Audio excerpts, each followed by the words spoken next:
¿Por qué Donald Trump ganó las pasadas elecciones? Hoy, en el Magazín del Curioso, vamos a hablar de la espiral del silencio. Obviamente, este fenómeno no es el único factor que influyó en que Trump fuera elegido presidente, pero como periodista creo que sí que habría tenido bastante que ver en su elección. Primero veamos qué es la espiral del silencio. Se trata de un fenómeno que describió y analizó la socióloga Noel Newman en 1974 en Alemania. Noel Newman se había fijado en que en las pasadas elecciones alemanas en 1965 y las que hubo en 1972, se había producido un vuelco entre lo que decían las encuestas y el resultado de las elecciones real. Entonces empezó a investigar a qué se debía esto y se dio cuenta de que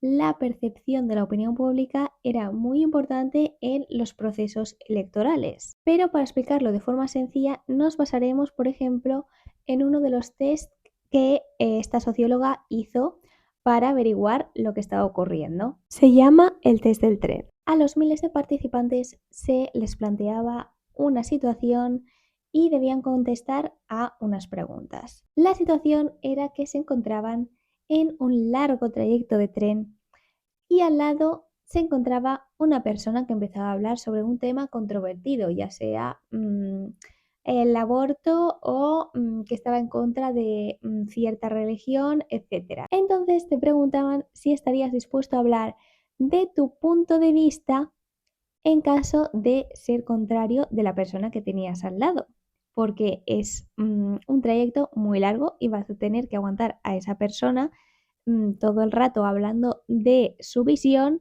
versus la tuya hasta que lleguéis al destino. También hizo otro tipo de experimentos también relacionados con temas controvertidos o intenciones de voto en los que se llegó a las mismas conclusiones porque las preguntas eran similares en el sentido de que se le preguntaba al encuestado si hablaría de qué partido, por ejemplo, iba a votar en las siguientes elecciones en caso de que en el grupo con el que estaba hablando tenían todos la opinión contraria y iban a votar al otro partido. Noel Newman sacó la siguiente conclusión y es que existía una espiral del silencio en la que las personas que creían que poseían una opinión contraria a la mayoría o que no era socialmente bien recibida o aceptada, no iban a expresarla, no iban a decir, por ejemplo, a quién iban a votar. Esto se debía a que tenían miedo de acabar aislados socialmente. Si en tu grupo de amigos todos votan a la derecha y tú eres el único que va a votar a la izquierda, no vas a decir a quién vas a votar porque sabes que va a haber una confrontación y probablemente todos hagan piña y tú te quedes de lado y es mejor evitar esa situación. Por lo tanto, prefieres quedarte en silencio y en paz con todo el mundo y no decir a quién vas a votar. Por el contrario, si crees que tu opinión es parte de la mayoría, vas a ser mucho más propenso a expresar lo que piensas. Pero esto no tiene que ver con el número real, ya que existe una percepción social. Esto quiere decir, por ejemplo, en una situación en la que los votantes de derecha son 20 y los votantes de izquierda son 30, si los votantes de la derecha han sido los que más han hablado, más han expresado libremente su opinión y dan la cara, los de la izquierda, aunque sean 10 más, van a ver que en el conjunto la percepción de qué opinión es mayoritaria es la de la derecha, porque son los que más ruido han hecho. ¿Y cómo llego yo a que esto se relaciona con las elecciones de Estados Unidos? A mí me salieron muchos vídeos en TikTok, en YouTube,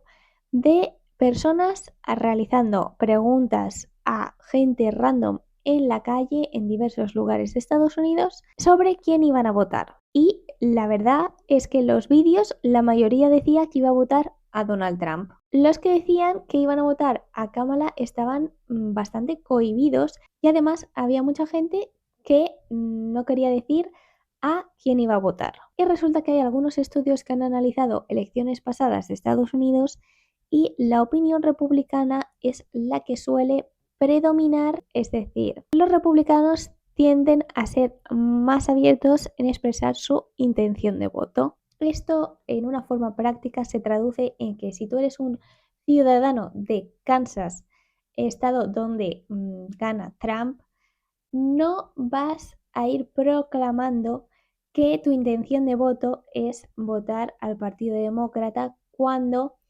la percepción social que está en el aire es que la mayoría en ese estado va a votar al Partido Republicano. Por tanto, los votantes de izquierdas quedan silenciados en este tipo de entornos, pareciendo que no hay tantos como realmente hay. Y esto deriva a que parezca que votar a Trump es la opción ganadora, que este es otro concepto que analiza Noel Newman, es decir, tú eres más propenso a sumarte a la opinión que creas que tiene más opciones de ganar. Entonces, esto se va retroalimentando y cada vez hay más gente que opina como la opinión mayoritaria, cada vez hay menos gente que opina como la minoritaria. Y ahí llego yo diciendo que, por lo que he visto en esos vídeos que os comentaba, y a partir de esta teoría, yo creo que la gente que todavía estaba indecisa sobre sus votos y otra gente que tiene miedo a ese aislamiento social,